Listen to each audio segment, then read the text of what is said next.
Hello, Saints. We've been talking a little bit about the models of salvation based off that original picture of the man in the rowboat with one oar being works or the other one faith, and he's in the middle of the lake or the ocean or wherever he's at, and he's rowing for all he's worth to make it to shore. And we had said that this was not a proper model, a proper picture of salvation.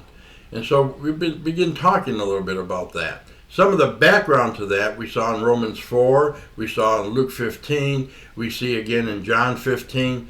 And the idea is that we're saved by faith, not by works. The idea that it was God, Christ, the Good Shepherd, God coming looking for us, not asking us to go look for Him. And it was the idea that as we produce fruit in our relationship with God, with Christ, He tells us to love one another as He has loved us. So it's a message of love that goes out into the world, not just a message to us.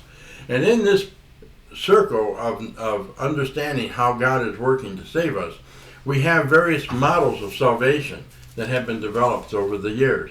And there's 6 of them that I'm going to list here, and there's some variations of them too, but this will help get us at least within the main areas that we can talk about. One is Jesus is the teacher of true knowledge. The second way is Jesus is the moral exemplar and influence.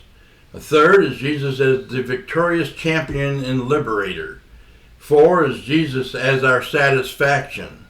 5, Jesus as the happy exchange. And 6, Jesus as the final scapegoat. These 6 views of salvation, or these 6 models, in here we may find a model that we can work with. The first one we're going to take a look at is Jesus as the teacher of true knowledge.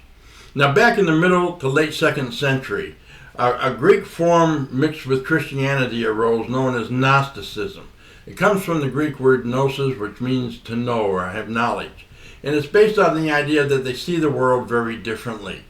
They see the world materially as bad. The spiritual world is good. The material world was created by what they called the demiurge, a form of a demigod. And this was not the proper world that we want to live in. This was not the proper God.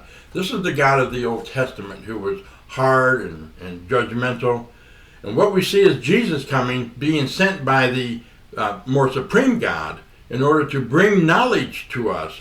And in that knowledge, in that gnosis, is found salvation.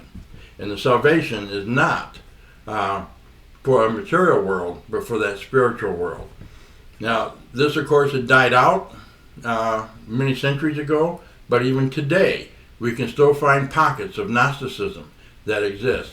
It's really a form of mysticism, and you might see it more apparent and stuff like that. But that's the first model, and through that generally hasn't been a problem in our denomination, but we do or may come up against it. The second one is Jesus is the moral exemplar and influencer.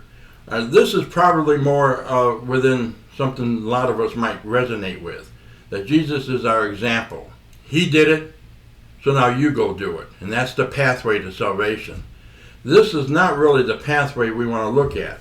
Jesus is our example. We should follow after what He's done, but that's not the pathway to salvation. That's the pathway to transformation for us personally. But it's not being transformed in order to be saved. We're saved in order to be transformed.